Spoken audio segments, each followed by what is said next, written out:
Good morning. It's Friday morning, and I have just returned from my physio class for my rehab on my ankle from when I broke my ankle in June, because I'm still struggling a little bit.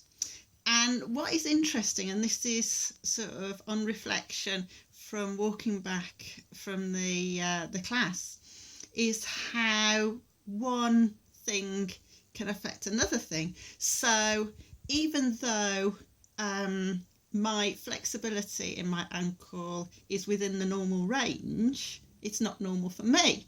So that is interesting in that point, that we all start at different places, and this, extends to, our thoughts and our emotions. We're not just talking about our flexibility here.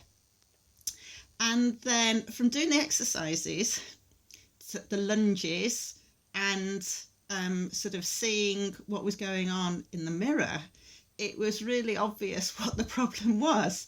In fact, my lunge forward on my bad ankle was very, very good, but my lunge on my good ankle was poor because of the muscles, the different muscles, perhaps, in the back of my leg. I don't know all the terminology, I'm afraid, sorry. One of you out there will be able to put me right.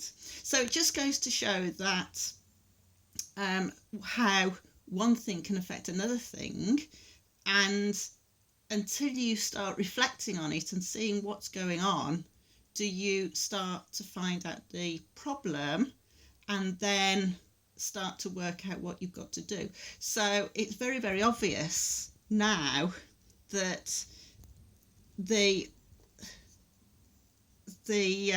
lack of movement, or the restriction, of the movement in my ankle is on this sort of side of things, is going to be quite a long-term development rather than a short-term development or improvement. That's probably a better word for it. And so, this is the same when we are talking about our thoughts and our feelings, that what is, and we're going back to the word interference here, what is interfering and making a restriction on your thoughts and feelings that you hadn't seen before. Okay, so this is why it's really important to reflect and try and work out what's going on, and also to be totally honest with yourself about it. It's all very well, saying to yourself, oh, I'm fine, okay, but what does fine really mean? Are you just fobbing yourself off, or not being totally honest with yourself, hoping, that those difficult thoughts and feelings are going to go away?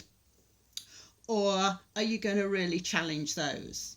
And so, I was using the mirror to be able to see what was going on with the flexibility in my ankle and in my legs. You can do the same with your thoughts and your feelings. Look at yourself in the mirror, look yourself in the eye, and ask you some of those questions. What is stopping me from changing those thoughts and those feelings? But the key is, you've got to be totally honest with yourself, and you've got to challenge those dark and dirty thoughts and feelings that are lurking around, because if you don't, you're not going to get anywhere. And it's just like, when you are exercising, when you're doing rehab, for example, on your ankle, it's about, one, working hard at it. But like the physio was saying to another patient, yes, work hard, but you've also got to have your rest as well.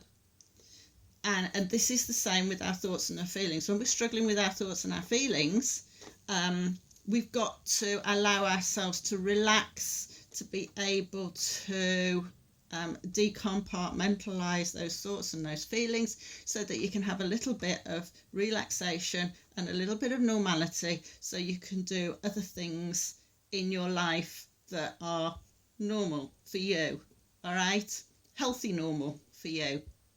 Okay, so this is just something that I wanted to try and sort of show you in a different way, or explain in a different way, how, things relate to each other. So I'm going to rest my ankle now, but tomorrow I'm going to take it for a swim to work at it, to continue to make it stronger, and also look after the rest of my body. And I hope that you are going to do something the same for yourself, to look after you and to look after the rest of your body as well. And on that note, have a lovely day, and I'm going to love you and leave you there. Bye bye now.